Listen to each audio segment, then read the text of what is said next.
दोस्तों स्वागत है आपका आज की बेहद बड़ी और ताजा खबरों में। आज की मुख्य खबरों और हेडलाइंस न्यूज के तहत गृह मंत्री अमित शाह से हॉस्पिटल से जुड़ी बड़ी खबर आ रही है। जी हां, एक बार फिर एम्स में भर्ती हो चुके हैं अमित शाह। इस दिक्कत के चलते उन्हें जांच के लिए किया गया भर्ती। जी हां दोस्तों, इस खबर के बारे में आपको बताएंगे। साथ ही दोस्तों ESIC को लेकर सरकार का बड़ा फैसला, बेरोजगारों को मिलेगा 50% वेतन। जी हां दोस्तों, जानेंगे कि कैसे और किन लोगों को ये वेतन दिया जाएगा और इसका कितना फायदा मिलेगा, आपको इस वीडियो में बताएंगे। साथ ही दोस्तों गरीब बच्चों को सोनू सूद का बड़ा तोहफा, मां के नाम पर शुरू की स्कॉलरशिप। जी हां, इस खबर के बारे में भी आपको थोड़ी देर में बताएंगे। साथ ही दोस्तों अब घर बैठे मिलेगी ई पॉलिसी, इडा ने कहा। कंपनियों को दिए निर्देश, जल्द आएंगे नियम। जी हां दोस्तों, इस खबर के बारे में भी बताएंगे। साथ ही दोस्तों देश भर में 21 सितंबर से खुलेंगे स्कूल और कॉलेज। जानिए क्या है नए नियम जिसके तहत स्कूल और कॉलेजों को खोला जाएगा। तो दोस्तों आज इन सब खबरों के बारे में आपको बताएंगे। इसके अलावा भी कई अन्य बड़ी खबरें हैं जिसके बारे में इस वीडियो में जानेंगे। तो दोस्तों वीडियो को अंत तक जरूर देखिएगा। साथ ही दोस्तों वीडियो के बारे में आपकी जो भी राय हो कमेंट करके जरूर बताइएगा।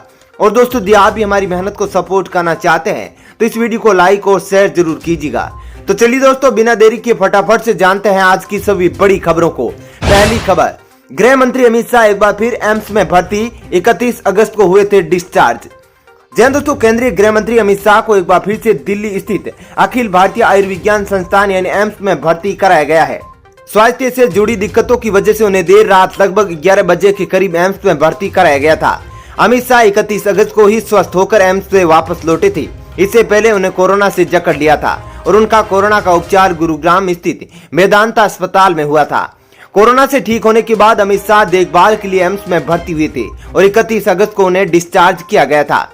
लेकिन देर रात फिर यह खबर आई कि गृह मंत्री को एक बार फिर से एम्स में दाखिल किया गया है। अभी जो जानकारी निकलकर सामने आई है उसके मुताबिक अमित शाह को सांस लेने की परेशानी हो रही थी, जिस वजह से उन्हें देखभाल के लिए एम्स में भर्ती कराया गया है। चलिए दोस्तों जानते हैं अगली खबर। ESIC को लेकर सरकार का बड़ा फैसला, बेरोजगारों को मिलेगा 50% वेतन। जी दोस्तों, कोरोना संकट में बेरोजगार हुए औद्योगिक कामगारों के लिए सरकार ने बहुत अच्छी खबर दी है। श्रम मंत्रालय ने अटल बीमित व्यक्ति कल्याण योजना के तहत राहत बढ़ाने के फैसले को अधिसूचित कर दिया है। इससे ESIC के सदस्य कर्मचारियों को करीब 50% अनएम्प्लॉयमेंट बेनिफिट देने का रास्ता साफ हो गया है। इस निर्णय से करीब 40 लाख कामगारों को फायदा हो सकता है। सरकार ने नियमों को लचीला बनाते हुए यह तय किया था कि कोरोना संकट में नौकरी गंवा चुके औद्योगिक कामगारों को 3 महीने तक 50% तक अनएम्प्लॉयमेंट बेनिफिट के रूप में दिया जाएगा। ये फायदा उन कामगारों को मिलेगा जिनकी साल 21 मार्च 2020 से 31 दिसंबर 2020 तक नौकरी चली गई हो। अटल बीमित व्यक्ति कल्याण योजना कर्मचारी राज्य बीमा निगम यानी ESIC द्वारा संचालित योजना है। साथ ही इस योजना को 1 जुलाई 2020 से 1 साल के लिए बढ़ाया गया है और ये 30 जून 2021 तक प्रभावी रहेगी। हालांकि 1 जनवरी 2021 के मूल प्रावधान बहाल हो जाएंगे। इस योजना से 41,94,176 कामगारों को फायदा मिलने की उम्मीद है, जो संशोधित शर्तों के तहत इस योजना के दायरे में आ गए हैं और इससे ESIC पर 6,710.68 करोड़ रुपए का बोझ पड़ेगा। वहीं बता दें कि ESIC अपने डेटा के मुताबिक बेरोजगार कामगारों को ये फायदा देगा, लेकिन इसके लिए कर्मचारी किसी ESIC शाखा में जाकर सीधे ही आवेदन कर सकते हैं और उचित वेरिफिकेशन के बाद उन्हें बैंक खाते में सीधे रकम पहुंचाई जाएगी। इसके लिए आधार नंबर की भी सहायता ली जाएगी। Centre for monitoring Indian economy यानी CMIE के अनुसार कोरोना संकट की वजह से करीब 1.9 करोड़ लोग नौकरी गंवा चुके हैं। सिर्फ जुलाई महीने से ही 50 लाख लोग बेरोजगार हुए थे। चलिए दोस्तों अब जानते हैं अगली खबर। पीएम मोदी ने दिया कोरोना वायरस से बचने का नया मंत्र, कहा जब तक दवाई नहीं तब तक ढिलाई नहीं।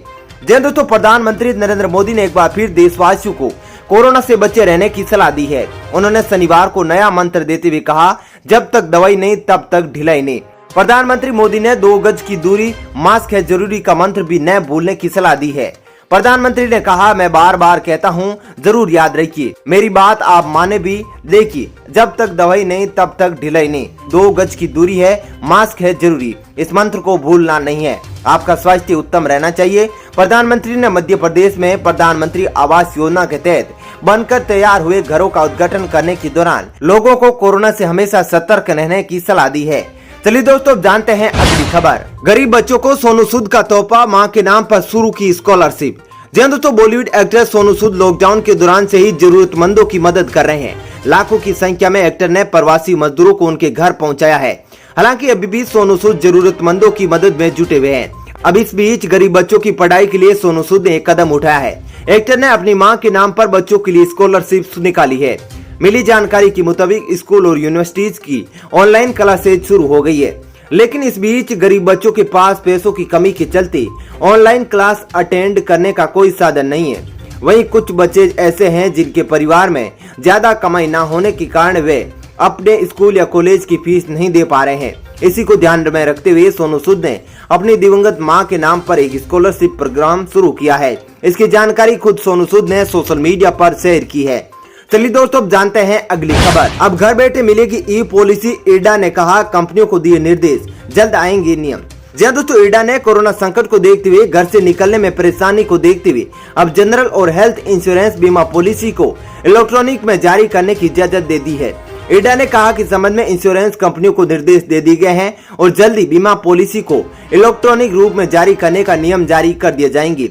भारतीय बीमा नियामक एवं विकास प्राधिकरण यानी इरडा ने non life insurance member TL Alamelu ने इंडस्ट्री से जुड़े एक कार्यक्रम में कहा कि इंश्योरेंस सेक्टर में पॉलिसी धारकों और अन्य स्टेक होल्डर्स के मामले में काफी कुछ करने की जरूरत है।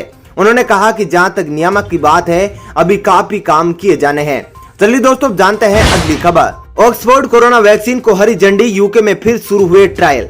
जी दोस्तों, कोरोना वायरस के बढ़ते मामलों के बीच ऑक्सफोर्ड यूनिवर्सिटी की वैक्सीन को लेकर एक बुरी खबर सामने आई थी, जिसमें बताया गया था कि ट्रायल में शामिल एक शख्स के बीमार पड़ने के बाद दुनिया भर में इस वैक्सीन के ट्रायल रोक दिए गए हैं।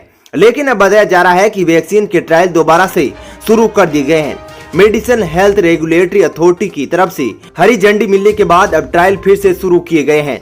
फिलहाल यूके में इस वैक्सीन के ट्रायल शुरू हुए हैं, लेकिन इसके बाद अब दुनिया भर के देशों में भी ट्रायल दोबारा शुरू होंगे। भारत में भी जल्द ट्रायल शुरू किए जा सकते हैं। हालांकि अब तक इसे लेकर कोई खबर सामने नहीं आई है। चलिए दोस्तों, जानते हैं अगली खबर। बदलेगा ट्रेनों की बोगियों का डिजाइन और रंग, जानिए क्या हो रहा है चेंज। जी दोस्तों, रेलवे ट्रेनों की बोगियों में बदलाव करने जा रहा है। अब बोगियां अंदर से आरामदेह तो होगी, वहीं आंखों को सुकून भी देंगी। रेलवे ने बोगियों के अंदर से यात्री सुविधाओं को बढ़ाने के साथ ही रंगों में बदलाव की तैयारी शुरू कर दी है। कुछ औपचारिकताओं के बाद जल्दी अंदरूनी दीवारें समुद्री हरे रंग में दिखाई देगी। डॉक्टरों का कहना है कि हरा रंग आंखों को सुहाता है, जिससे ये आंखों में चुभता नहीं है। वहीं वर्कशॉप में काम कर रही फर्मों ने रंगों को प्रोटोटाइप करना तैयार कर लिया है। न्यू मॉडिफाइड कोच में किसी भी जगह कोई स्क्रू या हुक नहीं दिखेगा, सभी फिटिंग स्मार्ट होगी। वहीं सीट के रंग से मैचिंग फ्लोरिंग और सीलिंग होगी। साथ ही सीटों में भी अहम बदलाव किया गया है, इसमें मोटा फोम लगाया जाएगा। चलिए दोस्तों, जानते हैं अगली खबर। दुनिया में अब तक 9.24 लाख कोरोना मरीजों की मौत, 4 देशों में 52% गई जान। जी दोस्तों, दुनिया भर में कोरोना महामारी का कहर अभी थमा नहीं है। हर दिन करीब 3 लाख नए मामले सामने आ रहे हैं। करीब 3 करोड़ लोग कोरोना महामारी से संक्रमित हो चुके हैं। वहीं राहत की बात यह है कि इनमें से 2 करोड़ से ज्यादा लोग ठीक भी हुए हैं। पिछले 24 घंटों में दुनिया में 2.81 लाख से ज्यादा नए मामले सामने आए हैं और 4,961 लोगों की जान गई है। वर्ल्डोमीटर के अनुसार दुनिया भर में अब तक 2 करोड़ 19 लाख लोग कोरोना संक्रमित हो चुके हैं। इनमें से 9,24,000 लोगों ने अपनी जान गंवा दी है, तो वहीं 2 करोड़ 8 लाख से ज्यादा मरीज ठीक हो चुके हैं।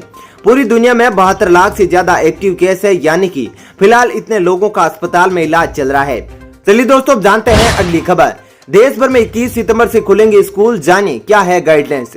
जी दोस्तों, कोरोना संकट के बीच अनलॉक 4 में केंद्र सरकार ने देश भर में स्कूल कॉलेज खोलने की अनुमति दे दी है। 21 सितंबर से स्कूल कॉलेज खोलने की केंद्र गाइडलाइंस के बाद अब राज्य सरकारें भी स्कूल खोलने के लिए नियम कायदे बनाने में जुट गई है। केंद्रीय दिशा निर्देश के तहत 9वीं से 12वीं कक्षा तक इस बच्चों को अपने माता पिता से लिखित परमिशन लेकर स्कूल जा सकते हैं।